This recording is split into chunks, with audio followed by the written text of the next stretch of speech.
In this podcast episode, I share who the real Bubba really is. Stay tuned.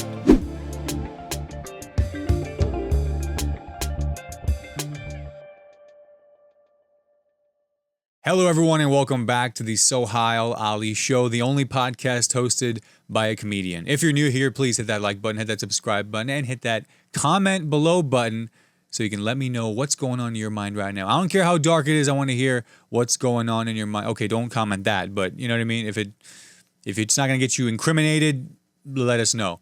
And by us, I mean just me. It's really just me. Don't worry about who else is reading it. Don't worry about being incriminated online, guys. It's not a big deal, okay? You can be president of the United States and do some crazy stuff, and it's still fine. You know what I mean? We're going to get into all of it and absolutely more in this episode. So appreciate you tuning in. Today is, by the time you're listening to this, Monday, November 17th, 2025. And if you haven't already, hit that bell icon as well to stay updated with all future episodes. Guys, we're back. It's another podcast episode with your boy. You know what we're here to do. We are here to crack down on the government's biggest secrets together. You and I, we're going to get into this. We're going to talk about all the following headlines for today's episode. We're going to get into a little weekly recap. I'll let you know what I've been up to this past week, as I'm sure you're all very curious. And then I will pitch you some new jokes that I've written down in my notes. A little new joke segment. We got to do it. There's no open mic tonight, so I have to, unfortunately, test them on you guys. I'll plug some upcoming shows I got. I got 3 shows this upcoming weekend, and I'll tell you all about them. So sit back, relax, enjoy today's episode. I appreciate you all tuning in. So we're going to talk about the following headlines, right?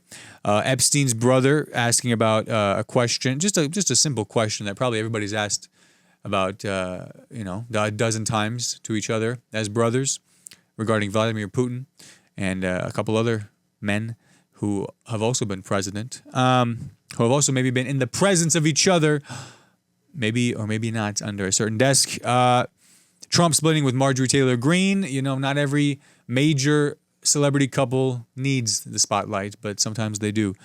Trump threatening the BBC. We have everything's Trump. Social media, though, this is a headline. Social media surpassing TV as far as how people get attention.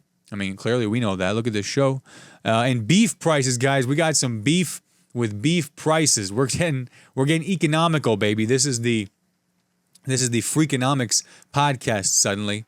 And we're going to tell you all about beef prices and why you should be concerned about those. So what we're going to do is we're going to find the funny. We're going to find the comedy in each of those headlines together. And I appreciate you all tuning in. This is something I enjoy doing weekly on this podcast channel, and appreciate you all tuning in. So let's just jump into it, guys. Let's jump into the first headline here.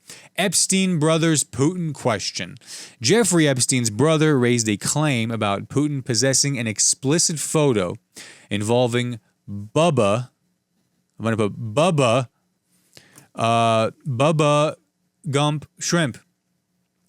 Yeah, I was surprised too. I thought Forrest was not that kind of man.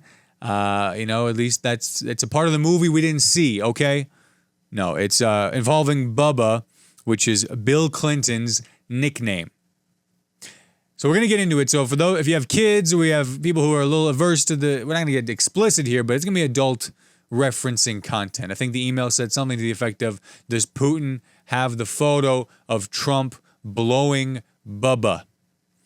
Now, I believe it was just a typo. I think he meant to say blowing bubbles, the chimp. So really, Michael Jackson is behind this whole thing. They're trying to make a Michael biopic to distract us from the fact that Donald Trump was in that cage with poor Bubbles and he had nothing to say about it. He just signed about it. He was like, Jane Goodall, please save me. And now she can't either. But people are saying, oh, this is Bubba. This is Bubba Gump Shrimp, from the movie Forrest Gump, which is possible. Right, which is possible. We know how Trump feels about big, beautiful, certain color. Well, it's already done.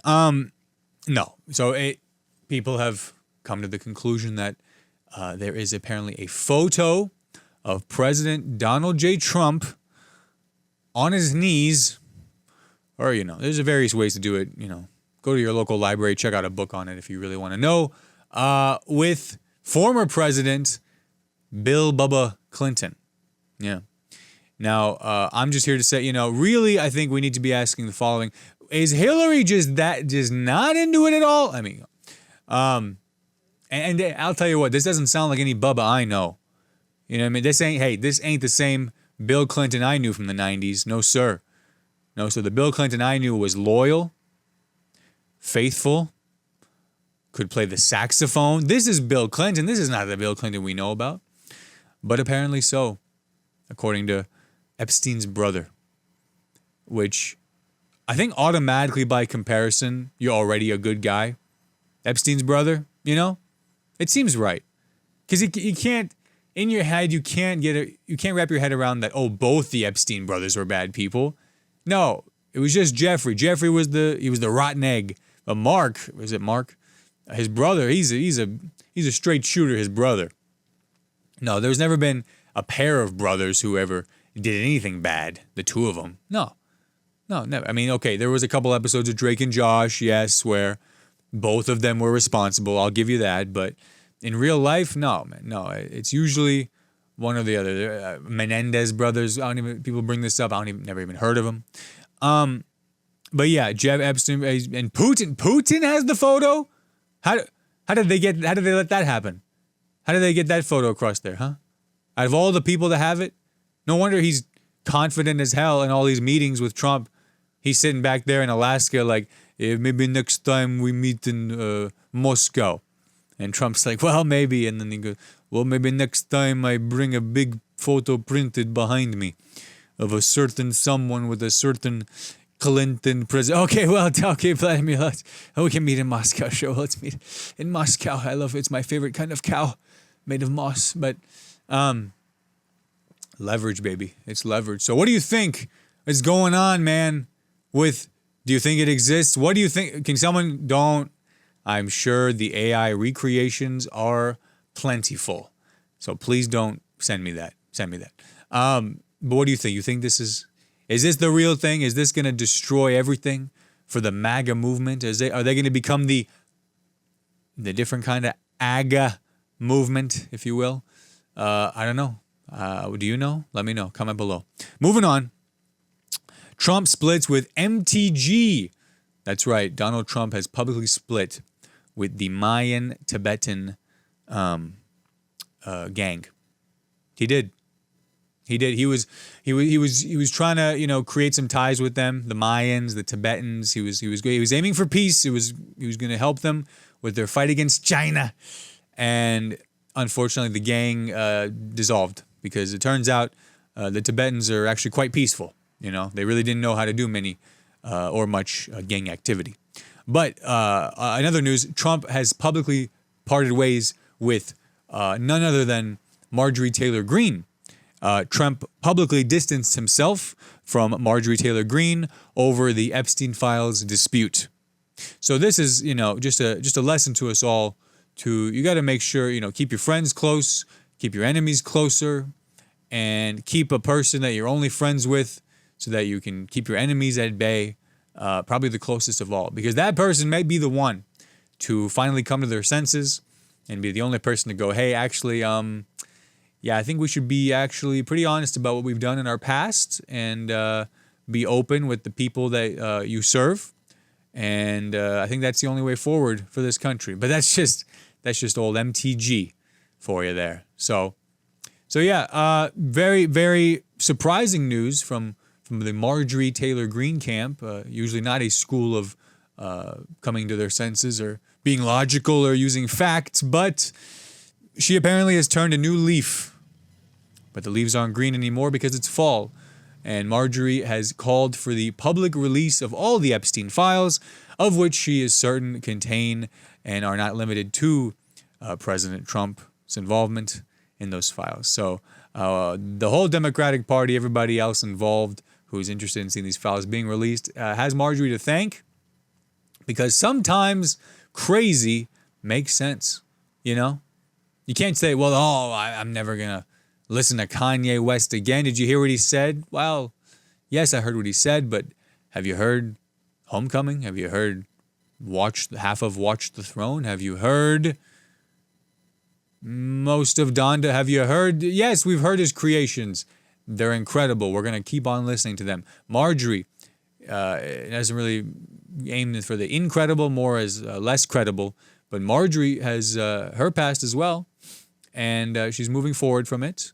And what she's moving forward into is a realm that is probably going to get her killed, if not worse. I hate to say it, but I hope it's not true, because she has been tweeting, Marjorie Taylor Greene's been tweeting that she's been getting death threats and threats to herself and her family since calling for this to come out. And I mean, I can't imagine somebody would want to hurt a person that would ever go after Donald Trump. I mean, Epstein clearly died by suicide. We all know that. That's a true fact.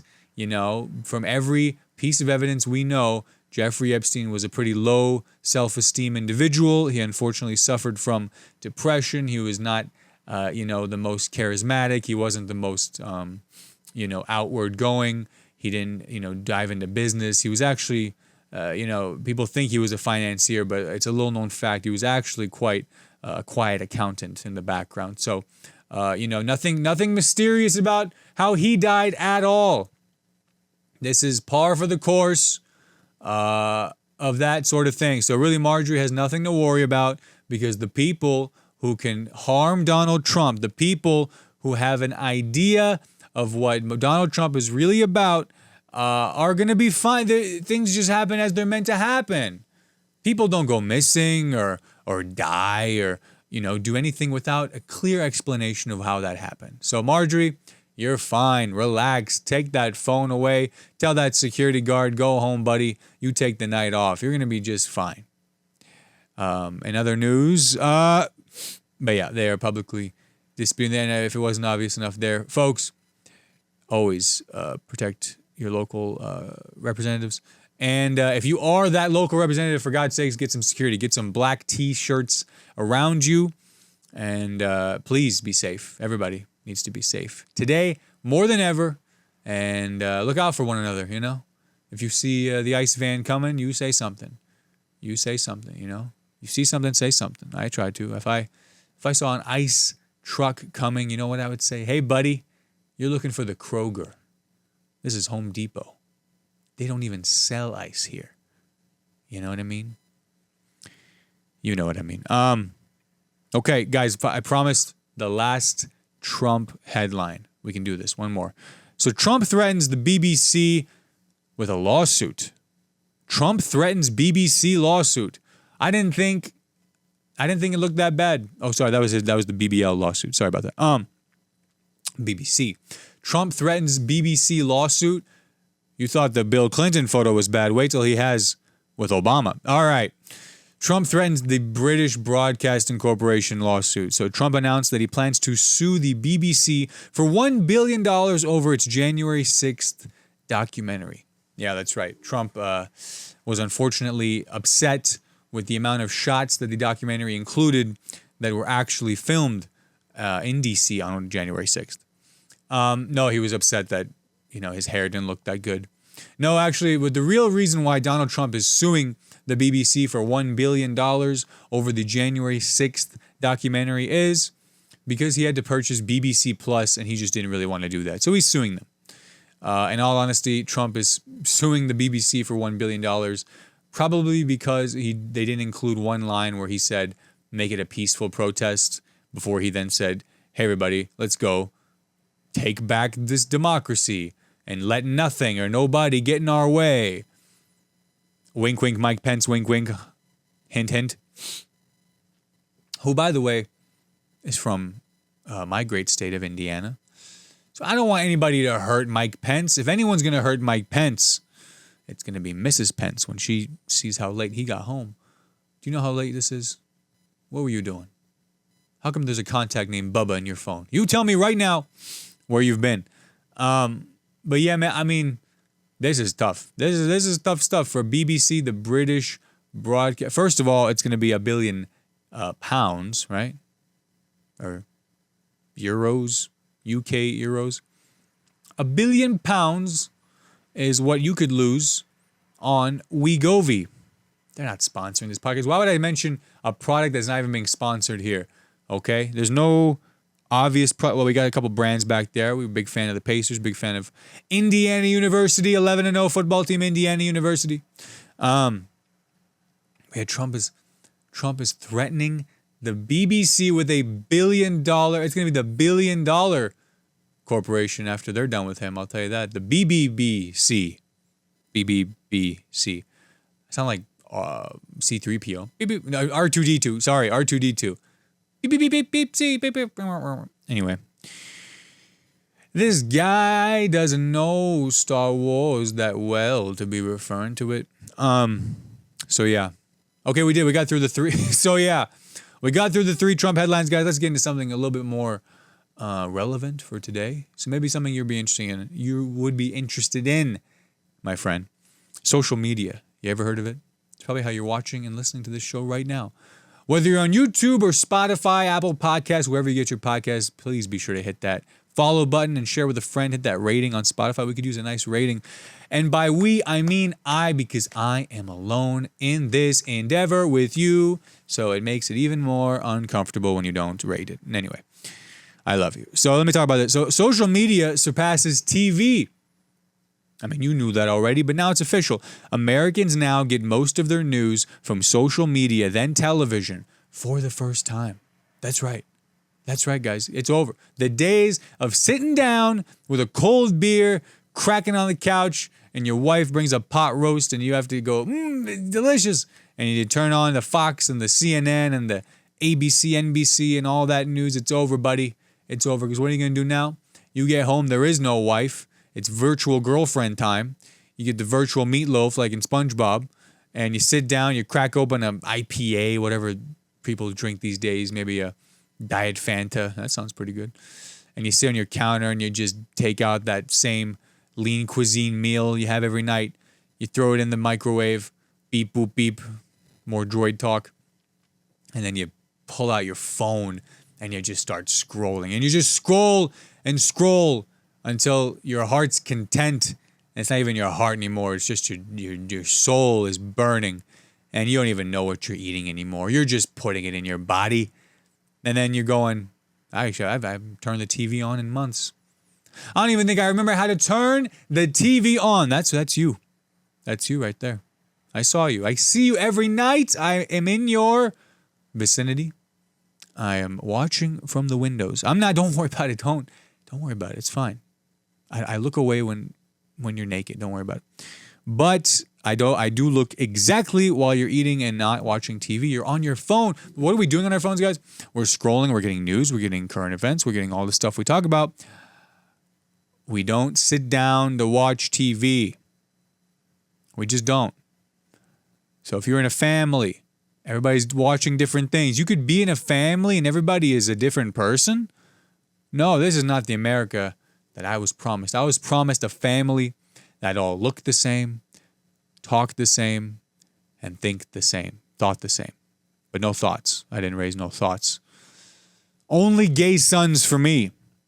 You wouldn't catch me with a thought daughter, all right? The only daughter I have, she scares the boys. Chuz, as they call them. Yep. And I did that on purpose. As any good father would do. But it's true, guys, social media surpasses TV. I don't think this is any surprising news to anybody who's been in the world the past 10 years. But now that it's official, I just want to say, I want you guys to show some love to your local broadcasting stations. They really need it. Go tune into the affiliate show when they're on and all 29 of their viewers are dead. But it's good. It's good to tune in to local stations. You know what I mean? You got to tune in to hear what local band you're not going to go see, what local comedy show is overpriced, and what local chef has a book out that is actually just a free PDF online. You have to tune in to local news to understand what's going on in and around your community. At the very least, just get the weather. I love a weatherman. The weatherman, I like to watch SNL sometimes when it turns on live. Not last night. I was in bed by 10. It was amazing. But SNL is on NBC. So the local NBC station comes on. Indianapolis' own NBC station. And they got the weatherman on there, man. He's telling us what the week's going to look like. I appreciate that. I really do. I don't like checking the weather app. Trying to say, what, 54, 62, 67? I love the weatherman. Show the weatherman some love. And when he tells you what temperature it's going to be, and if it's 67, you better lose your mind. Let me tell you right now, you better lose it. So shout out to the weatherman. Last headline here before we move in to a little weekly recap. Beef prices. Where's the beef? It's too high. You can't even see it. It's where it's at. It's too high. Beef prices. Perfect storm warning. Treasury Secretary Scott Bessent projected converging factors could push ground beef prices to $10 per pound. That is a very expensive beef, my friend. These cows are getting treated better than our own veterans, guys. Miss Cow, Moss Cow, they're all getting massages. The cows have therapists, guys. You ever heard of it? You think you need to talk to somebody? The cow is talking to him for you. He's saying, how can I stop passing so much gas? People keep complaining. Beef prices, $10 a pound. I'm already not putting chicken in recipes that call for chicken. Who can afford chicken in this economy? Beef is going to be $10 a pound. $10 a pound to be angry at somebody. But yeah, I guess there's a lot of factors that are pushing this. Probably because they're buying beef from, where are they buying from? Argentina to satisfy that very interesting looking fellow, the president of Argentina. He looks like Mike Myers meets Jim Carrey in Unfortunate Things. What's it? A series of unfortunate events. He's kind of like a Ebenezer Scrooge, but it's Latin, so it's Ebenezer Scrooge. That's what the Argentinian president looks like. But I think we're buying Argentinian beef. Argentinian beef. That's just what happens at most of the soccer games. All right, hey, moving on, guys. Those are the headlines. Let's talk a little weekly recap for you all directly. So, this past week, I had the great pleasure to do a 5-minute set in Nashville, Tennessee, to open up Steve Hofstetter's comedy show. Steve Hofstetter, legendary comic, has been doing it over 20 years. He had me open up his show in Nashville, Tennessee at the Third Coast Comedy Club, which was a ball and a half. I loved it so much, and I appreciated my experience there on the show. Amazing crowd. When the crowd is amazing like that, man, it's just a gift. It's just a gift. And I was very fortunate to be able to do that. He sent me my video. I got a new tape, baby. New tape alert. Watch out. New 5 minutes on wax. And nicely done, too. My God. He had a 3-camera setup, 4K. Oh. So shout out to Steve, man. Go follow him. Check him out. Go to one of his shows. They're a lot of fun. Let's see. Other than that, yesterday, the Indiana Hoosiers football team were now 11-0.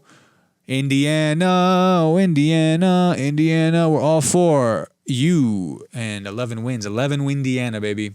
We are heading into a bye week, and then they're going to play Purdue in 2 weeks at Purdue. That's just that. It's obligatory. That every time you say the university's name, it just happens. And then we'll be watching that on TV and social media because they're both pretty active areas there. But yeah, man, we got to go to pretty much all. I think I missed one or two, maybe home games at Memorial Stadium for this year's IU football season, and it was a lot of fun. And let's keep the fun times rolling, baby. Okay, guys, I have to do it to you now. We're going to pull up the new jokes that I've written down. Anytime I think of a new joke or a new joke idea, I jot it down in my Google Keep Notes. I write down WTD joke, meaning write that down joke, whatever it is. All right, so somebody comments on one of my jokes and said, the great thing about America is you're free to leave if you don't like it. Never mind what I'm... Yeah, so that was something that happened. Like somebody... I was making a joke. Oh, Indiana sucks, whatever. And my first 5 minutes. And someone was like, well, if you don't like it, you can leave. That's the great thing about America. If you don't like it, you can leave. Which I just thought was a very weird thing to get sensitive about, is somebody being critical of America. It's like, that's the beauty of America. The beauty of the country is that we can talk shit about it. That's the cool thing, And then what I wrote down was, I can't go to Afghanistan and talk shit about them. It'd be my one show and my last show too. just I'd have to do a whole lot of propaganda over there. I'd still be making fun of Indiana, actually, and somehow they would understand what I meant. But yeah, I mean, it's just a weird, you know what I mean? That's like our whole thing. Anyway, so we'll try that one in Kabul, and we'll see what they think. We tried that one, not doing that one. I don't even know. There's not even, some of these are just thoughts. This is bad Gen Z representative. I don't smoke. I don't drink. I'm not depressed. But my hair is going gray, which doesn't really make any sense, which just goes to show how much of life I'm just like stressing out myself after, you know? Like I don't know, junk food, that's like my vice, stand-up comedy. But sometimes I feel like I'm in a generation that doesn't even exist. Like I'm 27, and then every time people hear that, they're just like, wow, this guy is aging gracefully. No, they're like, holy shit, dude, I thought you were 55. So I don't know. I feel like I've acted older my whole life. Like when I was 12 years old, and the teacher was like, can I talk to you for a second? I'm like, yeah, sure. And he's like, yeah, things are kind of rough at home. I was like, oh, you really wanted someone to talk to you, and you picked me. I see. Anyway, could be something there. We write notes so we don't forget what we did on the podcast while we riffed. It's true. It's true, guys. We laugh because it's true.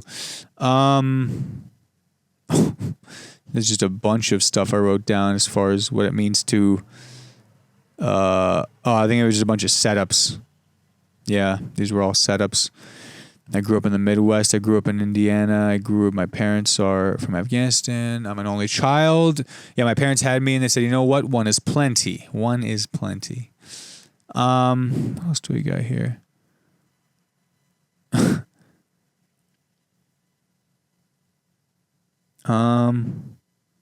Well,